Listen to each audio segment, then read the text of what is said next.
আহা সন্ধ্যা দ্বীপ জালে তারার টিপ, কত ফুলের গন্ধে মন মন মাতায়। হায় কোন সুদূর সেই স্বপ্নপুর মোর, মন যে গায়ে ঘরে ফেরার সুর। মোর পথ চেয়ে আজ সেই মেয়ে, বুঝি স্বপ্ন জাল মনে গান গে।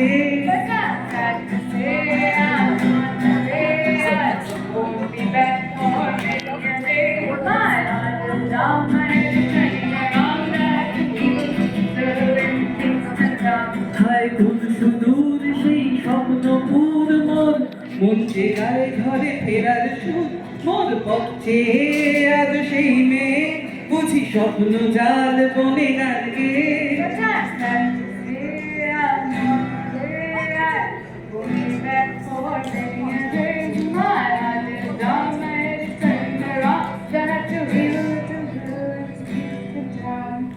হায় কোন সুদূর সেই স্বপ্নপুর মোর, মন যে গায়ে ঘরে ফেরার সুর। মোর পথ চেয়ে আজ সেই মেয়ে, বুঝি স্বপ্ন জাল বনে গান গে।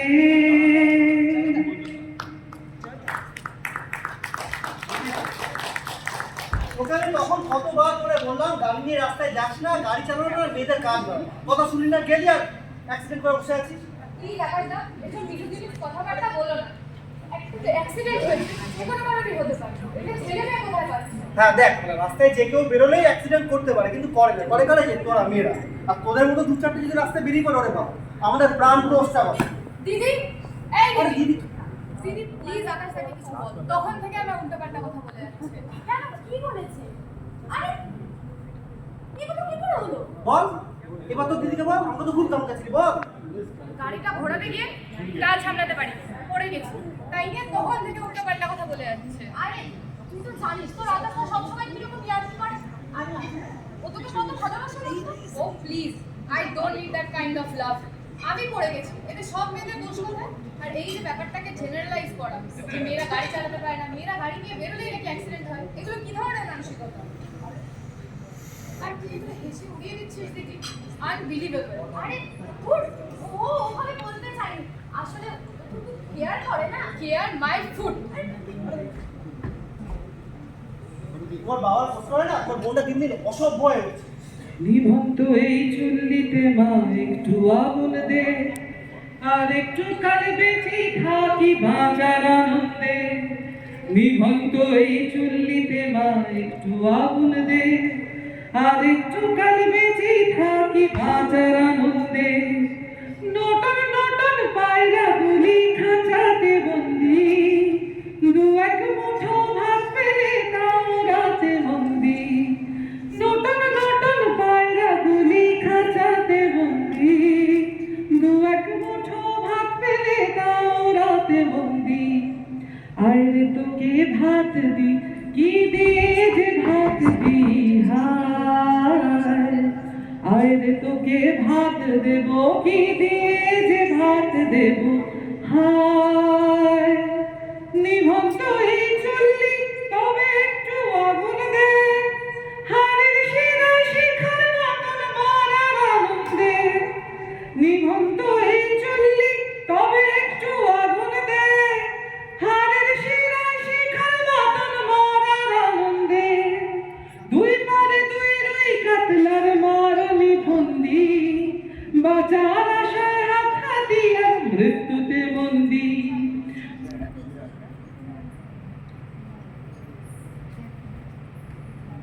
বলছি তারপর কি ঠিক করলে? মা কিন্তু আজকে ফাইনালটা জানতে চেয়েছে, কি বলবো মাকে?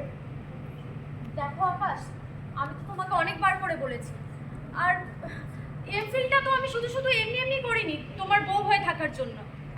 দেখো আকাশ, আমরা তো দুজন একসাথে পড়াশোনা করেছি, আর তুমি তো আমাকে অনেকদিন ধরে চেনো। তুমি তো জানো চাকরিটা শুধুমাত্র আমার লাক্সারি নয়, চাকরিটা আমার প্যাশন, চাকরিটা আমার স্বপ্ন। চুপ করো তো, বড় বড় কথা। প্যাশন 5,000 টাকার লিপস্টিক আর 3,000 টাকার ফাউন্ডেশন যার প্যাশন, তার আবার সাথী নয়। আকাশ, এবারে কিন্তু তুমি আমার ডেলিভারিকে অপমান করছো। আজ কি হয়েছে বলতে ঘরে? কারোর সাথে কথা বললেই সে দেখছি একটু বেশি অপমানে নিচ্ছে। মিলি, আমি সত্যিই তোমাকে ভালোবাসি, আর তোমার এই আননেসেসারি জেদ, এটাই না আমার মা মেনে নিতে পারছে না। আর তুমি, আর আমি কি? তোমার কোথায় সমস্যা? না, আমার তো কোনো সমস্যা নেই, আমার কোনো সমস্যা নেই। Please try to understand. দেখো, আমি বলি কি, তুমি না চাকরিটা ছেড়ে দাও, মাও একটু নিশ্চিন্ত হোক। আমি কথা দিচ্ছি, তারপর আমি ঠিক একটা ব্যবস্থা করবো। আর ততদিন ততদিন আমি কি করবো আকাশ? আমার ক্যারিয়ার, আমার স্বপ্ন। আচ্ছা আকাশ, একটা কথা বলো তো, তোমার মাও তো একজন মহিলা, মেয়ে, তিনি কেন আমার অবস্থাটা বুঝতে চাইছেন ও না? বাবা, সেই এক কথায় আমার মা একজন মেয়ে, আর মেয়ে বলেই তোমার দিকটা ভাবছেন। দেখো, তোমার সাথে যেটা ঘটে গেছে সেটা তুমি আর তোমার বাবা ভুলে গেলাম না, পাড়ার লোক এখনো ভোলেনি। আকাশ, হস্তিনাপুরের এক গৃহবধূ, সেই আমি আবার জন্মেছি। ভারতবর্ষের দিকে যে মেয়েটি এই প্রশ্ন ছুড়ে দিয়েছিল, স্ত্রীকে পণ রাখবার অধিকার কে দিল স্বামীকে, তার মতো প্রতিবাদী 1000 বছর ধরেও কেউ দেখেছো কখনো? সেই দিন নেশাগ্রস্ত রাজা যুধিষ্ঠির ভারত কাঁপানো সেই কুপ্রস্তাব পেশ করলেন, যিনি নাম অতি খদ্বা, অতি কৃষ্ণা কৃষা অথবা রক্তাভ, পদ্মপলাশ চোখ, সেই নারী দ্রৌপদীকে পণ রাখলাম। পৃথিবী কিন্তু তখনও ধ্বংস হয়ে যায়নি মানুষ। ভারতবর্ষের ইতিহাসে বাকি ছিল আরো দুর্ঘটনা। সভাপতি ক্ষুব্ধ হল, বৃদ্ধেরা ধিক্কার দিলেন, বিশ্ব হতবাক। সেই দিন আপনারা জানেন, বিদুর এবং গুরু দ্রোণাচার্য 2 হাত মাথায় দিয়ে চুপচাপ বসে রইলেন। খুশি প্রকাশ করতে না পেরে ধৃতরাষ্ট্র বললেন, কে কে জিতলো, কে? পিন পতনের শব্দ শোনা যায়। সভাঘর এমনই নীরব। 2 পক্ষ উদ্গ্রীব। শকুনির পাশা বলে উঠল, জিতেছি। উল্লাসে পাগল কর্ণ হেসে উঠলেন। আর দুর্যোধন বললেন, প্রাতিকামী দাসী দ্রৌপদীকে নিয়ে এসে সভাঘরে। আমার প্রথম স্বামী অধমুখ, দ্বিতীয় অবরুদ্ধ ক্রোধ শান্ত করেন তৃতীয়। ফাল্গুন, তুমিও এত ক্লিপ ছিলে? আর আমি প্রশ্ন পাঠালাম, প্রাতিকামী যে এই প্রাজ্ঞদের থেকে নিজে কেনা দ্রৌপদীকে ধর্মরাজ কোন বাজি আগে হেরেছেন? উত্তর এলো না কোনো। পরিবর্তে ধর্মরাজ বলে পাঠালেন, রজস্বলা একবস্ত্রা, তুমি কাঁদতে কাঁদতে শ্বশুরের সামনে গিয়ে দাঁড়াও। দুঃশাসনে সে টেনে ধরলেন চুল, সেই মেঘবর্ণ চুল যেখানে ফাল্গুন তুমি মুখ গুজে শুয়েছিলে নরম নিশীথে। কন্দর্প নিন্দিত কান্তি ভীমসেন এই চুলে খেলা করতেন। এই চুলের রহস্যে স্নায়ু শান্ত রাখতেন রাজা যুধিষ্ঠির। মাতৃহারা নকুল সহদেব এই চুলের রহস্যে খুলে থাকতেন চোখ। স্বয়ং জননী কুন্তি এই চুলে খোঁপা বানাতেন। দুঃশাসন সেই চুল টানতে টানতে প্রকাশ্য রাজসভায় দাঁড় করালেন এক অসুচম বর্ষা মহিষীকে। তোমরা পুরুষজন, বাঁ হাতে নারীকে ছেড়ে অন্দরে পাঠাও, ডান হাতে তোমরাই গা থেকে কাপড় টেনে খুলে নাও উন্মুক্ত বাজারে। তোমরাই বিধান দাও, তোমরাই বোবা হয়ে থাকো। পুরুষে পুরুষে যুদ্ধ, প্রতিশোধ রমণীর স্ত্রীলতা হানিতে।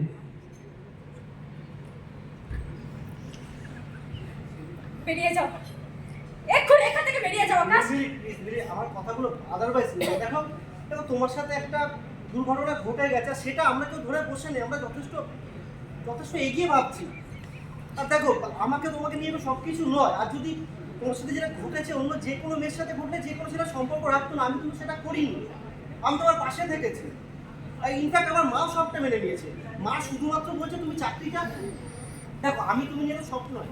আমাদের বন্ধু বান্ধব, রিলেটিভ, আত্মীয় পরিজন, তাদেরকে কি বলবো? কাল যদি কেউ বলে যে রাজবিরেতে মেয়েরা বাইরে বেরোচ্ছে বলে এই ঘটনা, আমি কি বলছি তুমি বুঝতে পারছো? না, বুঝতে পারছি না, সত্যি আমি কিচ্ছু বুঝতে পারছি না। মিলি, আমি মানছি তোমার ওপর দিয়ে একটা ঝড় বয়ে গেছে, সেটা চাইলে আমরা হ্যান্ডেল করতে পারতাম, কিন্তু হচ্ছে তোমার বাবার জেদ, মানে মানে আর কি, এই তো আমার বন্ধু বান্ধবরাই বলাবলি করেছে তোমার বাবার না এরকম একটা ঘটনা ঘটানো উচিত হয়নি। কি দরকার ছিল বলো তো থানা পুলিশ করো? কি দরকার ছিল? কেউ করে এগুলো? চারটে মোমবাতি মিশিয়ে ছাড়া কি পাবে তুমি? তুমি বেঁচে আছো, সুস্থ আছো, আমার সামনে দাঁড়িয়েছো, এটাই তো যথেষ্ট। মিলি, আমি কথা দিচ্ছি আমি তোমায় সত্যিই খুব ভালো রাখবো। তুমি আমায় ভালো রাখবে কিভাবে? তোমার মতো একটা তথাকথিত শিক্ষিত ছেলে, যার মন মানসিকতা নাকি এখনো পর্যন্ত ওই মধ্যযুগের বাইরেই বেরোতে পারেনি, সে নাকি আমাকে ভালো রাখবে। হাসি পায় আকাশ তোমার কথা শুনে। তোমার ওই ইকোনমিক্সের বইয়ের ভারী ভারী লাইনগুলোতে তো বোধ বুদ্ধির বিকাশ হয় না। আকাশ, পুরুষতান্ত্রিকতা একটা মনোবিকার, আর সেই রোগে তুমি আক্রান্ত। সামনে কথা বলো। এখন যদি আমি মুখ ফিরিয়ে নিই কি হবে? তোমার কে তোমাকে বিয়ে করবো? হ্যাঁ,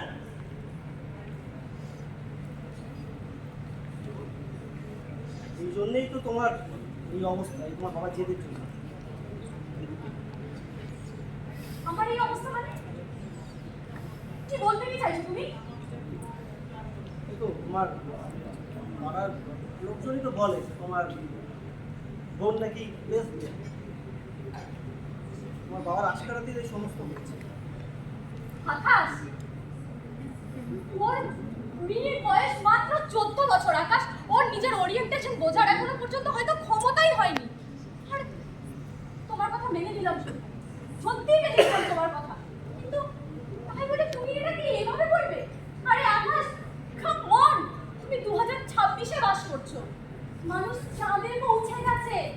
আজকের যুগে, আজকের সময় তোমার দেশের প্রেসিডেন্ট পর্যন্ত একজন মহিলা, সেখানে তুমি এই সমস্ত কথা বলছো। শত প্রতিকূলতা থাকা সত্ত্বেও আজকে মেয়েরা এভারেস্ট জয় করছে, ইংলিশ চ্যানেল পার করছে। আর সেখানে তুমি কি বলছো? সেখানে তুমি কোথায় পড়ে আছো শুধুমাত্র সামান্য একটা ওরিয়েন্টেশন নিয়ে? বাহ, কি অদ্ভুত। তুমি একটা কথা বলো তো আকাশ। হ্যাঁ, ঠিক আছে ঠিক আছে ঠিক আছে। এই পৃথিবীটা স্তব্ধ হয়ে দাঁড়িয়ে নেই, কিন্তু নিরবিচ্ছিন্নভাবে ঘুরছে। আর ঘুরছে বলে দিন রাত্রি এসব হচ্ছে। প্রচণ্ড দাবদাহের পর বর্ষা হচ্ছে, শীত হচ্ছে, বসন্ত আসছে। কেন বলো তো এসব হয়? এই ব্রহ্মাণ্ডে মানুষ শ্রেষ্ঠ জীব, আর ব্রহ্মাণ্ডের মধ্যেই প্রতি মুহূর্তে কত কিছু পরিবর্তন হয়ে যাচ্ছে। আচ্ছা, আমরা নিজেদের পরিবর্তন করতে পারবো না? আমাদের বোধের বিকাশ হবে না? কি পারবো না? হ্যাঁ কাকু, আমি তোকে ওটাই বোঝাচ্ছিলাম। দেখুন, আর তো কয়েকটা দিনের ব্যাপার, কয়েকটা দিন যাক, ও তারপর ওর যা ইচ্ছে তাই করবে। আমিও মেয়েদের স্বাধীনতায় বিশ্বাস করি, আমি নিশ্চয়ই ওকে স্বাধীনতা দেবো। তুমি ওকে স্বাধীনতা দেওয়া কে? ও কি পরাধীন হয়ে জন্মেছে? আচ্ছা, নারী মানে কি বলো তো? নারী মানে হচ্ছে অর্ধেক আকাশ আর অর্ধেক প্রকৃতি আর পুরুষ। এই দুয়ে মিলে গেলে সৃষ্টি সম্পূর্ণ। আর তুমি যেটা বলছিলে সেটা ঠিক, যে ও একটা এমন আঘাত পেয়েছে অথচ মরে যায়।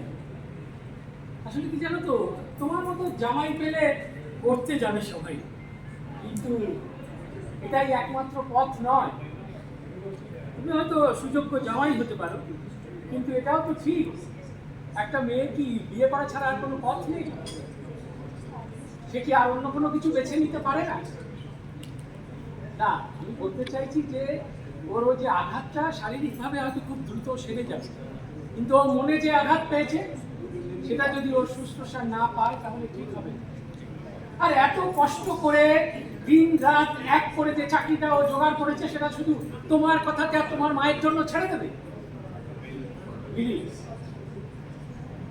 চোখের জল এভাবে ফেলছো বলে দুর্বল হয়ে যাও। আমি একটু বাজার থেকে আসছি।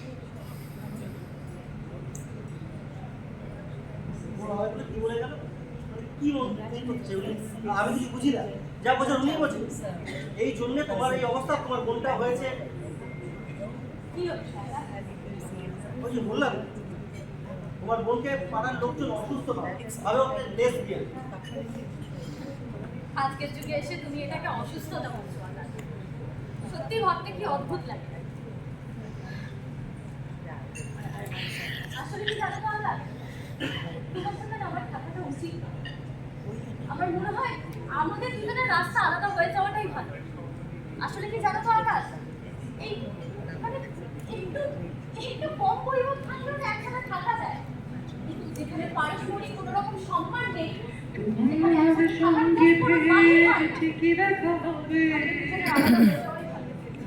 এই শহরের রোজগার আমি নিজেকে ছোট করবো না আকাশ। সবে দেখো, দেখবো চোখে চোখে দেখে কথা বলতে পারো কিনা, দেখবো কত রং জমে তোমার রেটিনা, শুনবো তোমার সুখের নতুন ঠিকানা, জানবো তোমার প্রেমিক গান গায় কিনা, বলবো আমিও কিছু যদি শুনতে চাও, বলতেই পারি আমি তোমার কথা যা তুমি জানো না।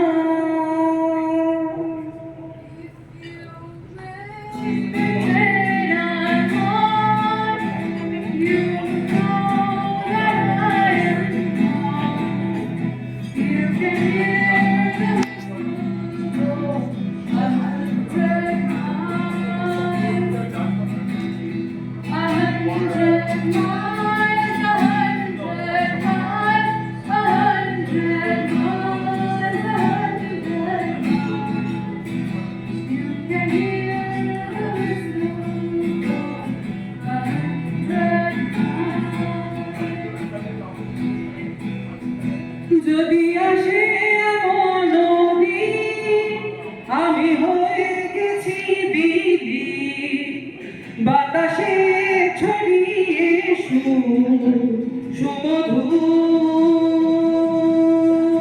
বহু দূর দূর বহু দূর, না হয় 500 মাইল দূর, তবু থামবে না সেই Sumadhu. Not a shot on my back, not a penny to my name. Yes, I can't go back home this away. This away, this away, this away, this away. Yes, I can't go back home this away. আহা দূর দূর গায়ে চলে গেছি সুদূর গায়ে, নেই কানা করি যে ফিরি এত দূর, বহু দূর দূর বহু দূর, না 500 মাইল দূর, তবু থামবে না সেই সুর